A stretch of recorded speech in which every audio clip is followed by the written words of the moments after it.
Palestinian people and ensure their right to self-determination. Thank you for your attention.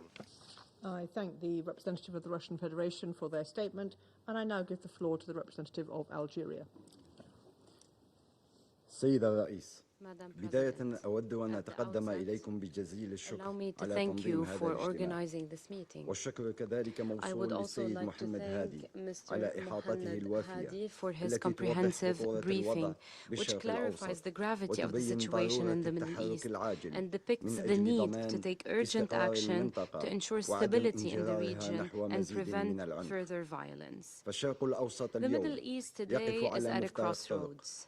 إما حل Either نهائي it finds a final لأزمته من solution خلال to its إعلاء سلطة crises by القانون upholding the rule وضمان of law الحقوق and أو protecting تكريس rights, لمنطق or القوى might and والإفلات من impunity العقاب. will prevail. إننا اليوم أمام Today, تحد we are لكفاءة put عملنا to the الجماعي test. والنظام الدولي Our القائم. collective work and the current فأمام هول international order الانتهاكات are put to the الممنهجة test. لحقوق Before الإنسان the وللقانون الدولي horrors الإنساني of the بالأراضي systemic الفلسطينية violations of المحتلة human لا rights and سيما international بقطاع غزة. humanitarian لا law يمكن in the للمجموعة occupied الدولية Palestinian أن territories, تبقى especially عاجزة in عن Gaza. إيجاد The حل international community يضمن cannot كرامة remain unable to find الفلسطينيين a solution وينقذ that حياتهم. would protect the وكون هذا dignity of المجلس قد Palestinians أضحى and مع save الأسف their lives. نعم مع الأسف مكبل Unfortunately, اليدين the لا hands of the يمكنه أن Council have يلبي been أبسط tied. المطالب It is unable to وهو meet the وقف most إطلاق basic النار الفوري requirements, وغير namely المشروط an والدائم unconditional, يدفع immediate, للتساؤل permanent حول فعالية ceasefire. منظومة الأمن This الجماعي raises question marks وحول about the جدوى القانون effectiveness of الدولي multilateralism and the حيث point of the نعرض مرة international أخرى law. عن Once أسفنا again, we لفشل regret مجلس the الأمن في failure by the اعتماد مشروع Security القرار Council الذي to adopt تقدمت a به draft الدول resolution المنتخبة tabled by the يوم E10 الأربعاء last المنصرم. Wednesday.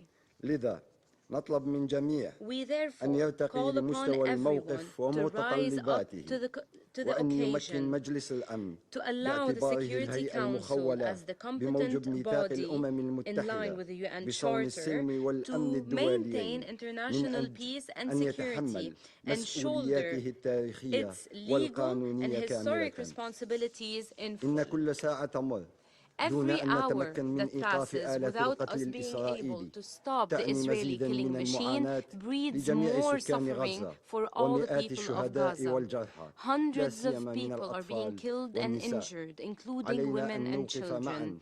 حمام Together, الدم we must بغزة stop the قبل أن bloodshed يقتل الأمل في نفوس before الفلسطينيين. it kills any remaining سيد hope الرئيس for Palestinians. إن Madam عدوان المحتل President, the الإسرائيلي aggression لا by the يستهدف Israeli غزة وحدها occupier does not only وإنما target يستهدف Gaza, الوجود it also الفلسطيني targets على أرضه Palestinian presence أينما on كان. its territories wherever فالهدف they are. هو The المضي goal قدما is to في implement a مشروع despicable, عنصري مقيت racist يرمي project للقضاء على that seeks to التواجد eliminate العربي Arab ما بين presence النهر between the والبحر river and the وهو sea. الأمر التي This is تخفيه not being hidden by the سلطات Israeli الاحتلال occupation الإسرائيلي authorities. بل وتتباهى به They are rather حيث boasting أجدد about it. إدانة الجزائر Once لسياسة again, المحتل الإسرائيلي Algeria condemns التي the تعمل على policies of توسيع the Israeli الاستيطان occupier, بالضفة seeking to الغربية expand وتهدد settlements in the بضمها West في Bank انتهاك and واضح threatening to annex وصريح it in a للشرعية blatant الدولية and clear لا سيما violation of the القرار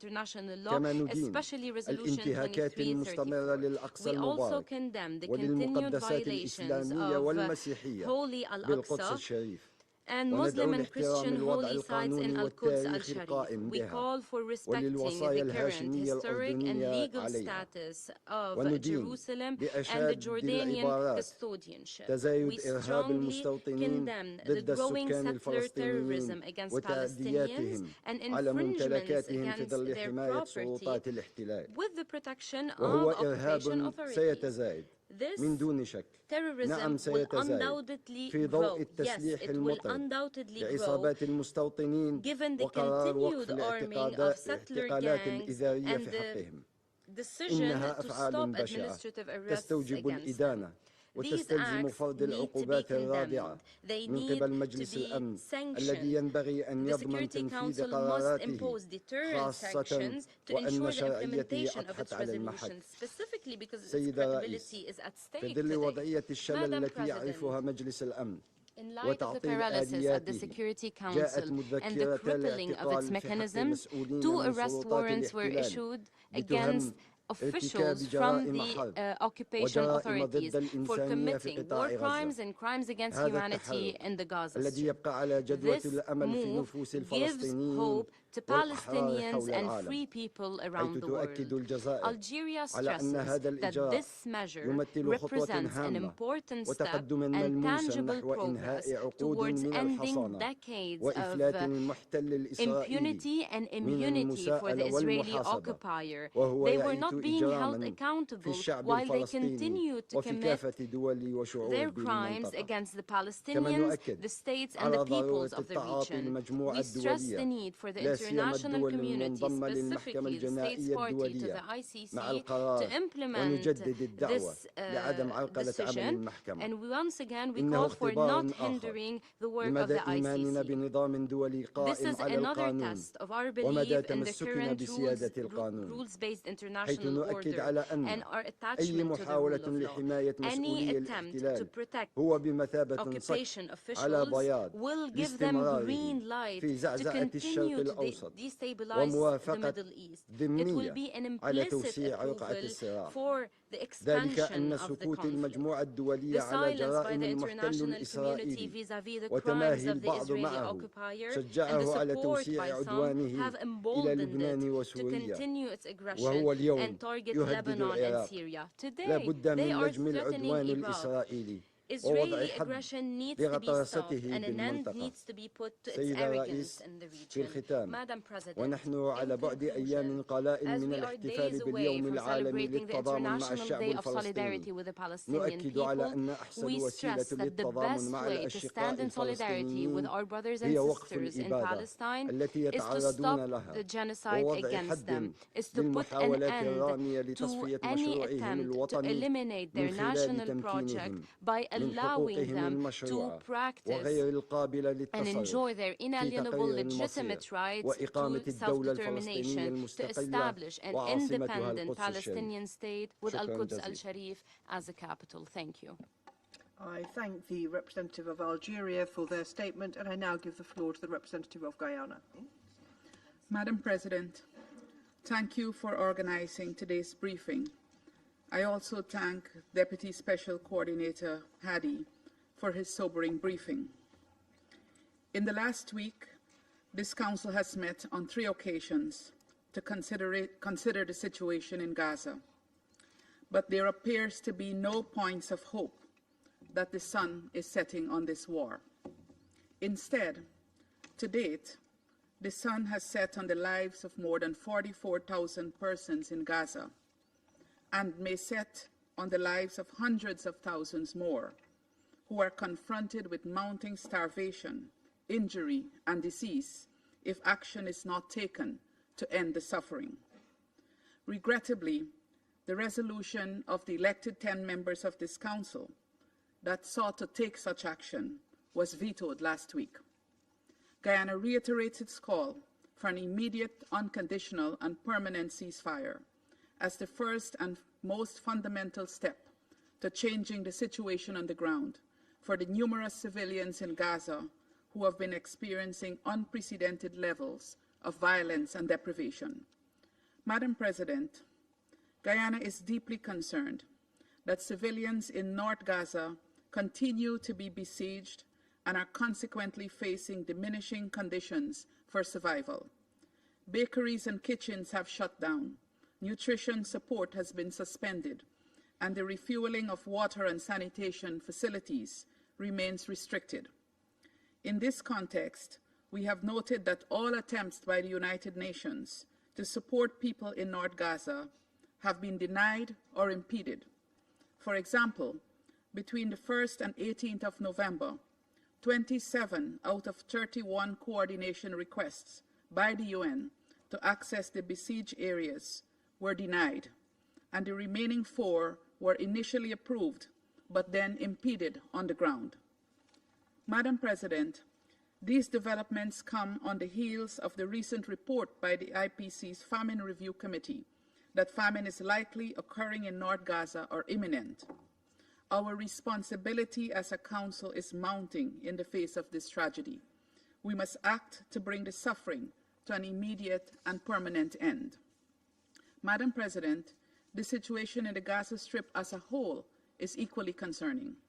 Humanitarian operations across Gaza continue to be severely affected by access restrictions, and there is little or no cooperation from the Israeli side with the UN and humanitarian partners trying to address the unprecedented suffering.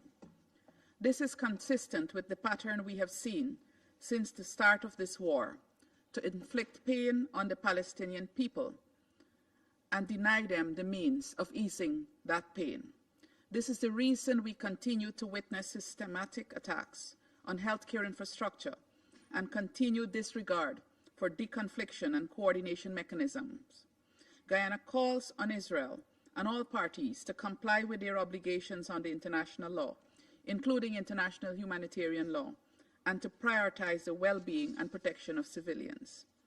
Madam President, the situation of Palestinians in the West Bank, including East Jerusalem, also continues to deteriorate. The worrying statistics include the killing by the Israeli forces of an average of 3 Palestinian children per week in the West Bank, including East Jerusalem, since 7th October 2023, a 400% increase in such killings compared to the first 9 months of 2023.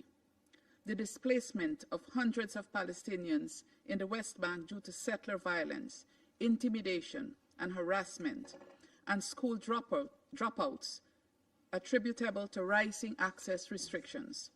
Shocking levels of barbarism characterize these illegalities, and even children are not spared such acts. Madam President, we have heard repeated arguments about Israel's right to defend itself in response to Hamas's attack of 7th October, attacks which Guyana have repeatedly condemned. But let's be clear, while fully respecting every state's right to defend itself under Article 51 of the UN Charter, the Charter is also clear on how that right is to be exercised. It is neither absolute nor limitless. It is governed by clear rules under international law, and it's Israel's complete disregard for international law that makes what is taking place in Gaza so fundamentally wrong. In what scenario does a state's defense depend on the brutal killing of over 13,000 children? No UN member state can invoke Article 51 of the Charter to defend killing, maiming, and starving innocent women and children. In the context of this appalling situation in the occupied Palestinian territories, Guyana underlines the following four key messages. First, the Israeli occupation of the Palestinian territories has brought nothing but decades of pain and destruction to the Palestinian people, though it continues to be couched as a necessity for Israel's security. On the contrary, the occupation has led to insecurity and instability for both Palestinians and Israelis, and the Middle East as a whole. Guyana therefore recalls the advisory opinion of the International Court of Justice on the illegality of the continued Israeli presence in the occupied Palestinian territories, and emphasizes Israel's obligation to bring that occupation to a swift end. Second, the Security Council has a charter responsibility for the maintenance of international peace and security, and a mandate to address threats to the peace, breaches of the peace, and acts of aggression. Guyana therefore calls on all members of the Council to consider how this mandate ought to be applied in the current conflict, bearing in mind the heavy toll that the war continues to have on civilians. Third, the need for accountability cannot be overemphasized. The international rule of law must be consistently applied across contexts and cannot only be strenuously defended when a particular set of people are the victims. The law must be blind to all distinctions. Fourth, the two-state solution is still the only just path to ending the Israeli-Palestinian conflict, but the prospects for achieving it are dwindling with every day that the atrocities against the Palestinian people continue with impunity. It is our collective responsibility to chart a path towards implementation of the two-state solution as the only way for the Palestinian people to exercise their right to self-determination. Guyana is committed to working with this Council to address all of these concerns in line with the scope provided by the Charter. I thank you. I thank the representative of Guyana for their statement, and I now give the floor to the representative of Mozambique. Madam President, we thank the United Kingdom's President for convening this briefing on the situation in the Middle East, including the Palestinian question. We extend our appreciation to Mr. Muhanad Hadi, Deputy Special Coordinator, Resident Humanitarian Coordinator for the Middle East process, for his important briefing. Madam President, from the briefing by the Deputy Special Coordinator, it's clear that the situation in Gaza in the new occupied Palestinian territory remains a matter of great concern. So far, diplomatic efforts have not been successful in bringing about a peaceful resolution to the conflict. The geopolitical complexities and add layers of difficulty that make it a profoundly challenging environment for peace, stability. The humanitarian situation remains critical, with civilians bearing the brunt of ongoing relentless war. The United Nations has reported a number of incidents involving settlers and affecting hundreds of Palestinians, including a high number of attacks that resulted in casualties and property damage. In addition to attacks, reports indicate that forced demolition persists, including the destruction of Palestinian agricultural resources in the East Jerusalem, in Suez and Rafah. We strongly condemn these heinous acts. We underscore the urgent need for all involved parties to strictly abide by international law and the importance of upholding justice and human rights. We hold the view that lasting peace and security in the Middle East requires more than just a military intervention and a crude use of force. Madam President, the recent inability of Security Council to present a united stand to address the critical issue of the Middle East is merely troubling. However, we continue to believe that the Council's role remains crucial in the pursuit of peace and stability in the Middle East, including the resolution of the Palestinian issue. In this connection, Madam President, we consider that the previous relevant resolution, Security Council resolution on the matter must be observed and implemented. Despite the current challenges, we advocate more diplomatic actions, genuine and constructive dialogue, and a unified action within the Council as the best path towards peace, stability, and prosperity in the region. There is an urgent need for renewed and intensified efforts to find a sustainable political solution to address the root causes of the conflict. It is imperative a solution that respects the rights and aspirations of all peoples in the region. In this connection, we urge for an immediate, unconditional, and permanent ceasefire in Gaza. We also urge an immediate and conditional release of hostages and the free and unhindered flow of humanitarian aid, in line with Security Council resolution we have so far adopted, including Resolution 2712, 2720, 2728, and 2735.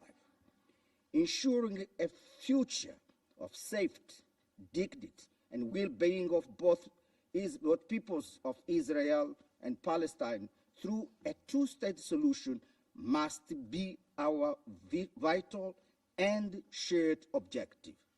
Both people deserve to live side by side in peace, security, and prosperity. Efforts to forcibly impose one-state solution will not bring peace, security, and stability, neither to Israel nor to Palestine. A two-state solution is an essential goal to be attained.